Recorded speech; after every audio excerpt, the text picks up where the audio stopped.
Disappointment in Six Nations today. The community was hoping for funding from the federal government to build a new school, a project that's been in the works for nearly 2 decades. The Minister of Indigenous Affairs visited the immersion language school that's falling apart, but made no promise to spend $30 million on a new one. Sylvie Lendvay has that story. The water drips down on the tiles, onto the resistors. It's an electrical hazard. Wires hanging from the ceiling, no running water in the kitchen, and weeds growing in the playground. That's the learning environment for students at Gawení, an Indigenous immersion language school on Six Nations. It is my birthday and I wish for a new school.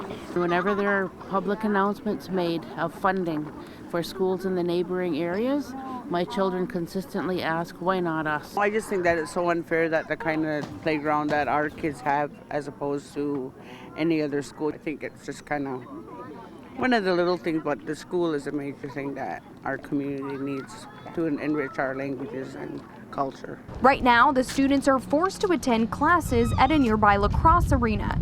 Today, Indigenous Affairs Minister Mark Miller toured Gawení, but couldn't deliver on what the community wanted. And I believe the rest of my government should be focused on making sure that you're getting the funding you need to build a new school. And while I can't promise anything today, and I think the worst thing that can happen is to make false promises and not be able to fulfill on them, it's something that I do want to see happen and does have the attention of my government. This is a colossal letdown. Just disappointed everybody with zero promises. Literally said no guarantees, can't help you. That was pretty sad. We're trying to spread the importance of speaking our languages, our Indigenous languages, because in the past it was deemed as bad.